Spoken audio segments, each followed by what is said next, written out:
अभी तो समझ लीजिए कि ये चुनाव जीतने के लिए अभी इन्होंने राज्यों में मांग किया है। 75 सालों से हमारा देश आज़ाद हुआ, आरक्षण लागू हुआ है।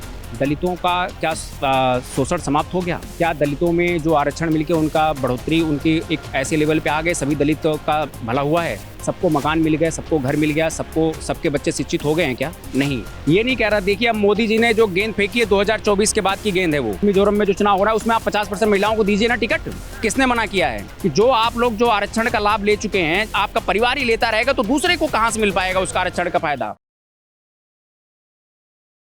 नमस्कार, आप देख रहे हैं सौगन टीवी और मैं हूं आपके साथ राधिका शर्मा। इस वक्त मौजूद हूं जंतर मंतर पे, जहां पे जातिवाद को लेकर धरना प्रदर्शन चल रहा है।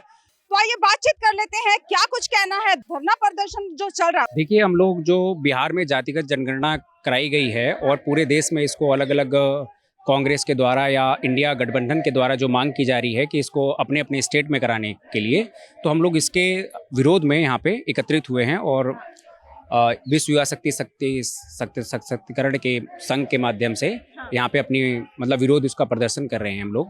देखिए, अभी तक आज राहुल गांधी का आप वक्तव्य देखेंगे, हर उसमें प्रेस कॉन्फ्रेंस में उनका यही मत है कि जातिगत जनगणना जहाँ जहाँ हमारी सरकारें आएंगी कराई जाएगी। अभी तक 50 से जनगणना तो पहले भी कराई जाती थी, ऐसा नहीं है। हाँ, जातिगत जनगणना जिस तरह से करवाई जा रही है, क्या लगता है देश की जाति को अलग अलग विभाजित किया जा रहा है, कहीं ना कहीं इसका कल को जो दुष्परिणाम है वो देखने को मिल सकता है? बिल्कुल मैम, पड़ेगा। अभी तो समझ लीजिए कि ये चुनाव जीतने के लिए अभी इन्होंने राज्यों में मांग किया है। इसी तरीके से इनकी मांग हमारे सैनिकों में भर्तियों में होने लगेगी। इसी तरीके से इन्हें जो हमारी संस्थाएं ऐसी संस्थाएं हैं जो कि हमारे राष्ट्र को संरक्षित करती हैं, बहुत मतलब खुफिया तंत्र हैं या उस तरीके से हैं, न्यायालय है, इस तरीके से सब चीज़ों में ये लोग इसकी मांग को फिर दोहराने लगेंगे। तो क्या इससे हमारे देश का कुछ फायदा होगा?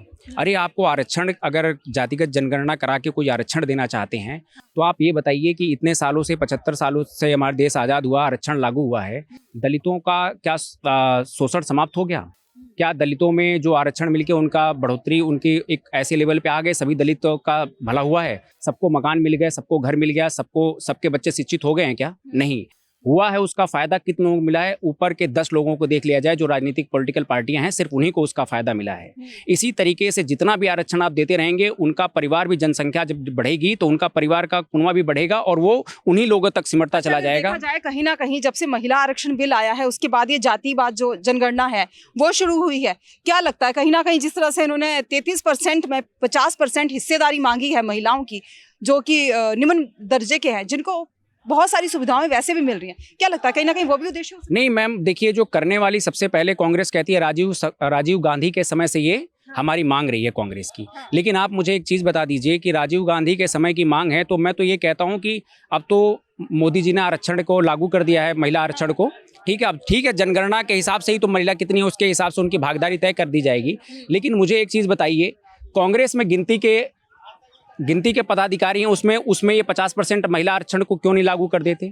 उसमें तो मोदी का कोई रोल नहीं है उसमें। इन्हें तो अपनी जनगणना मात्र एक घंटे में बैठ के अपने सब पदाधिकारियों की लिस्ट निकाल देंगे और उसमें बता देंगे 50% जनगणना देके। लेकिन वहाँ नहीं करेंगे। उनको पता है कि हम करेंगे, अपने पार्टी में नहीं करेंगे, क्योंकि हमारी पार्टी प्राइवेट लिमिटेड पार्टी है और उसका स्वामित्व जो है राहुल गांधी परिवार के पास है। वो अपने हद से उसको जाने नहीं देंगे और यही मांग दूसरे के घर में या दूसरों के उसमें चाहेंगे कि वो इसको लागू करे। मैं कहता तो हूँ, महिला मोदी के ऊपर दबाव तो हम तभी बना सकते हैं ना, पहले आप अपनी पार्टी में लागू करवाइए, 50% आरक्षण लागू करा के, और 50% आरक्षण लागू करा के उस तरह टिकटों में दे दिए जो आपके यहाँ 4 स्टेट में हो रहे हैं, तब तो हम माने कि हाँ, आप अब बिल्कुल महिलाओं के साथ खड़े हैं। लेकिन आपको करना अपने पार्टियों में कुछ नहीं है, बस दूसरों के ऊपर ब्लेम देके पार्टी को जितना है। देखा जाए तो महिलाएं जो हैं, भाजपा के राज में भी ज्यादा आरक्षण महिलाओं को भी नहीं मिला। कहीं भी देखा जाए ज्यादा सीट महिलाओं को भी नहीं मिल रही है। राजनीति में हो या वैसे भी हो, तो पक्षपात तो कहीं ना कहीं दोनों ही सरकारों की तरफ से चल रहा है। देखिए मैम, सरकारें, मैंने वही कहा कि सरकारें दोनों पक्षों में है, ये नहीं कह रहा। देखिए, अब मोदी जी ने जो गेंद फेंकी है 2024 के बाद की गेंद है वो। अगर आरक्षण अब मिलेगा तो उसमें लिखा गया है कि जब तक जनगणना नहीं हुई तब तक आरक्षण नहीं मिलेगा। लेकिन जो उसका विरोध भी कर रहे हैं वो तो कम से कम ये करें, जो अपनी पार्टी में मात्र 1000-1200 आदमी पदाधिकारी होंगे, उसमें से कितने लोगों को उन्होंने 50% आरक्षण दे तो सही, तभी तो हम माने कि हाँ ठीक है, हम दबाव बना सकते हैं या हमने अपनी पार्टी में करके दिखाया, इतना फायदा मिल रहा है। आपके राजस्थान, मध्य प्रदेश, तेलंगाना और एक राज्यों में चुनाव होना है, उसमें आप बताइए कि मिजोरम में जो चुनाव हो रहा है उसमें आप 50% महिलाओं को दीजिए ना टिकट। किसने मना किया है?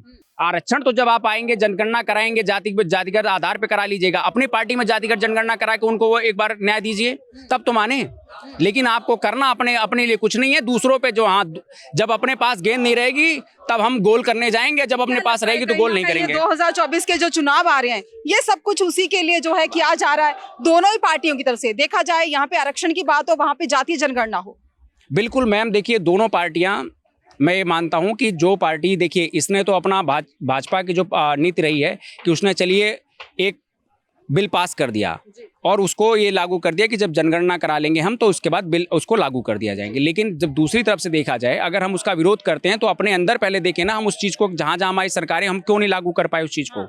ये तो आपको पहले लागू करना चाहिए, तभी तो आप किसी पे ब्लेम कर सकते हैं कि देखिए हम ऐसे खड़े, हम साफ है, तभी तो आपको उस तरह की सलाह दे पाएंगे। जब हम ही गंदे रहें, दूसरों को कहें कि तुम गंदे हो।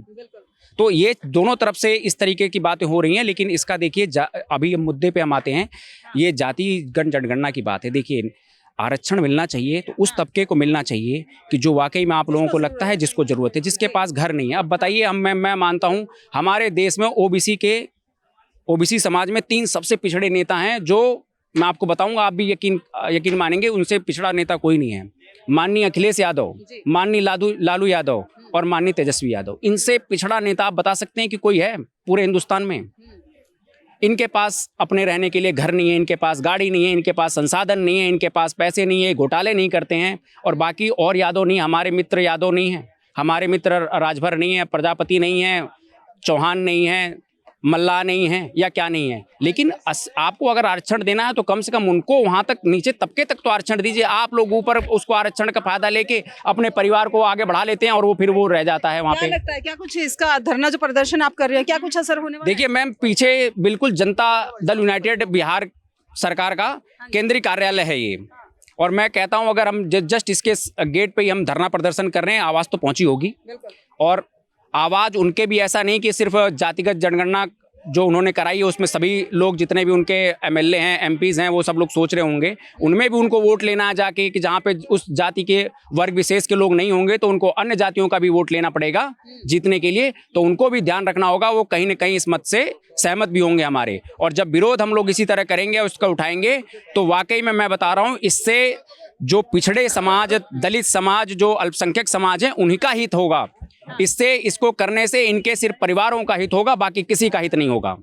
हमें जिसको रोजगार की जरूरत है, जिसको अपने बिजनेस को चलाने के लिए पैसे की जरूरत है, जो गरीब है, घर चाहिए उसको, जो ये सब चीज़ों से मुद्दा हटा के कि जाति पे कर दे। एक बार और, हम 15 साल सरकार में रह चुके हैं, एक बार और हमारी सरकार बन जाए, चाहे इसको कुछ हो ना हो, हमारे पास एक बार सरकार और बननी चाहिए। और लालू को एक बार, ना कहीं सरकार जो है अपनी ही रोटियां सेक रही है, आम जनता का देखा जाए तो दोनों में से कोई सरकार नहीं सोच। देखिए मैम, सोचना तो यह है कि सरकार में अभी फिलहाल वो हैं, तो उनको सोचना चाहिए कि हम जो कर रहे हैं उससे फायदा किसका हो जाएगा। ठीक है, जातिगत जनगणना आ गई, अब दलित समुदाय कल से मेरे ख्याल से सबके सर पे छत होगी, सबको रोजगार मिल गया होगा, और ये सब चीज़ों उन्होंने कर दिया है। बताइए 80% आरक्षण, सबको शिक्षा उन्होंने दे दी होगी। अब तो 10-15 दिन हो गया आरक्षण आए हुए, नीति आए हुए, अब तो मेरे ख्याल से सब दलित का भला हो गया होगा। अब सब लोगों के समक्ष में आके खड़े हो गए होंगे। लेकिन इससे कुछ होने वाला नहीं है जब तक आपकी नीति उनके लिए प्रति काम करने की नहीं होगी।